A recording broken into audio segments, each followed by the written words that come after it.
Hey, good Tuesday evening, everybody. Welcome into Live Weather Impact. I'm Chief Meteorologist Brad Panovich here at WCNC. We had some rain this morning, but skies have slowly been clearing, and we actually have a pretty nice afternoon and evening. Really ended up being a pretty good day, though honestly, we could have used more rain. And a lot of folks wish we would have had a lot more rain, and I'll be curious to see what happens on Thursday when the drought monitor comes out.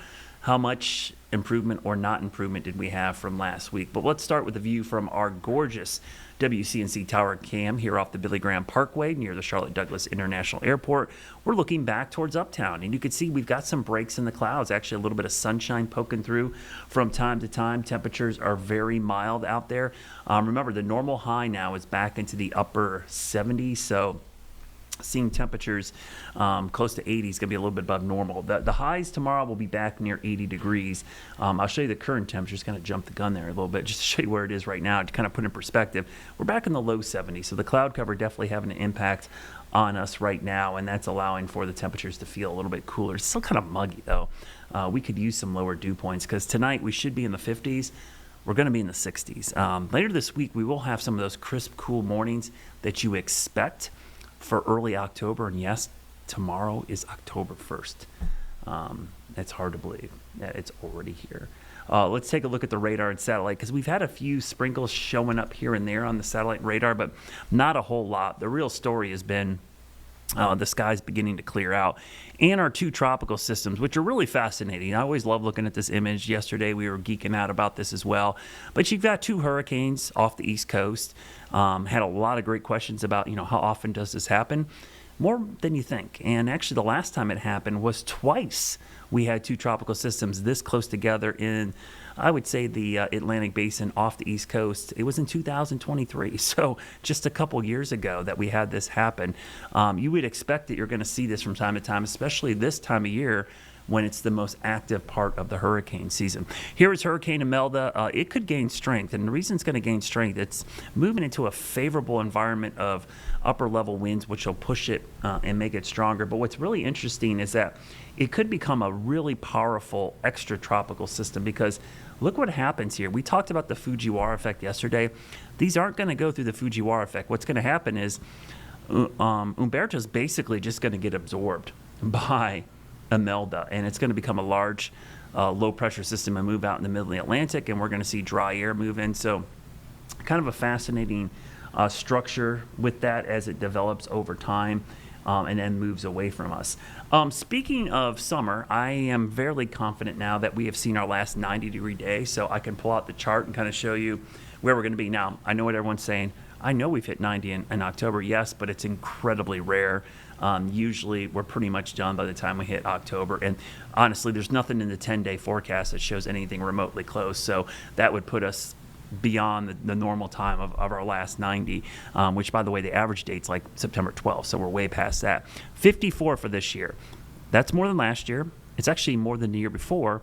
It's the most we've had in about 3 years. So it was a pretty warm summer. And that's with a cool August and a cool start to September. Though, guess what? September's almost over. It's going to end up above normal. You know why? Because it's been so warm the last 2 weeks. So we kind of erased all that cool weather we had earlier in the month. So we'll wait for those official numbers to come in tomorrow from our actual climate data for the month of September. Rainfall-wise, I talked about this earlier. Boy, we could use some rain.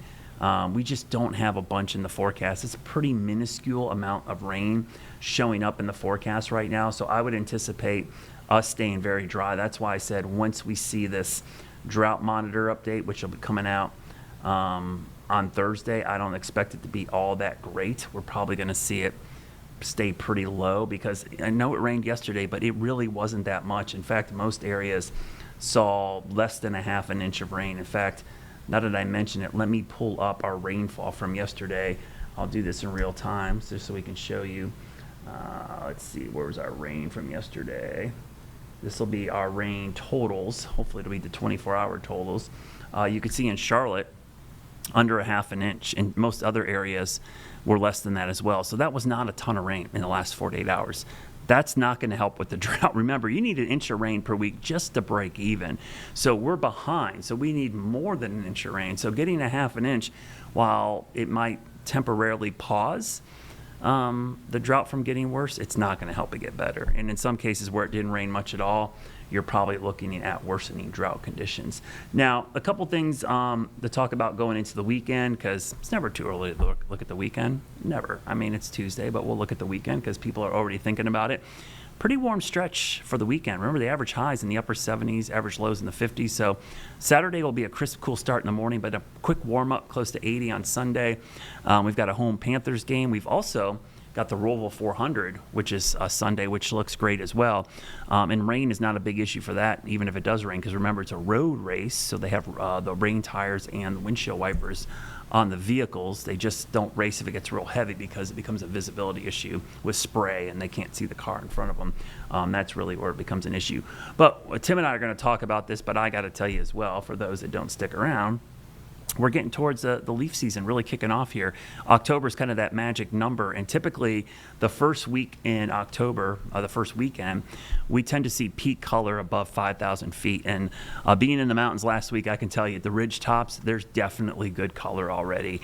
So you're looking, the very highest mountains this weekend, we'll probably see peak color. Now, that doesn't mean it's over. It just means we're starting to get into that season. So the valleys, they're still pretty green, but you can find color just about anywhere. And if you want to put this in more perspective, here's what I think we are right now. And by the weekend, we likely could have red there at the top for Mount Mitchell, Grandfather Beach, Sugar Mountain Beach a little bit higher. So the very tops, you're seeing peak color right now. So it's kind of cool to see green on the lower elevations. Then you look up and you see kind of the color all the way at the top. I like that gradient. To me, that's probably the best time to go to the mountains. So many people try to pick peak weekend. There really isn't a peak weekend because it varies by elevation. So to me, going early is kind of nice when you have color at the top and it's still green down low.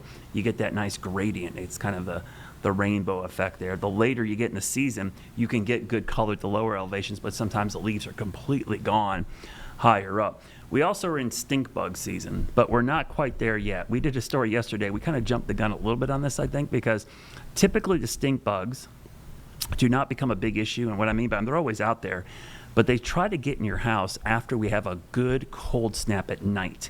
And I'm talking probably frost-like temperatures. So 40s, 30s, and then you have a warm sunny day or a stretch of those kind of cool nights, warm days, because what happens is that cold night then drives those insects to go to the sunny side of your house, which is the south side, and they try to get in for the winter. They're trying to get in through cracks and crevices in your windows. You'll see those ladybugs as well. They're Japanese lady beetles, actually, on the south side of your house this time of year. Kudzu bugs, they kind of look like a mini version of a stink bug, but we're getting that time of year, so it might be a good idea to kind of seal up any cracks or crevices around your doors and windows, especially on the south side of your house, because what happens is after a cold morning, those bugs will get on the warm siding and windows, and then at night they'll try to sneak in. So if you have a cat or a dog, you'll end up seeing those chasing those bugs all over the place. And remember, the reason they're called stink bugs, they're not poisonous, they're not going to bite you, but if you smash them, it's like smashing like a skunk.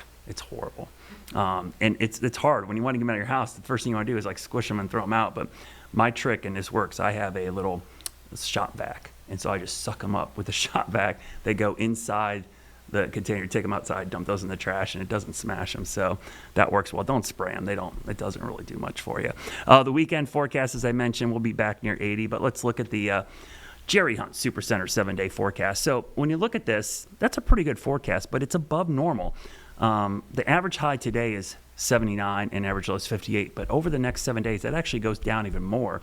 So when you see highs going into the 80s, that's actually warm.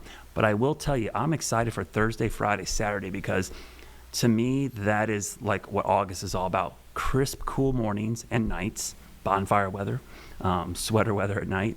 And then during the day, you can have t-shirt and shorts on because it's in the 70s and it's full sunshine. So those big diurnal swings, we call it, 20, 30-degree jumps or falls in temperature from day to night. Let's go 10 days in the future and show you fully on into that first 10 days of October.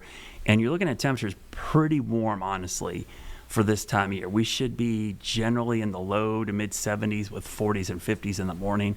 There's a lot more upper 70s and 80s and a lot more 50s and 60s on there. So that's a pretty warm start to October. And again, a lot going on Sunday. Panthers, NASCAR, what a great weekend.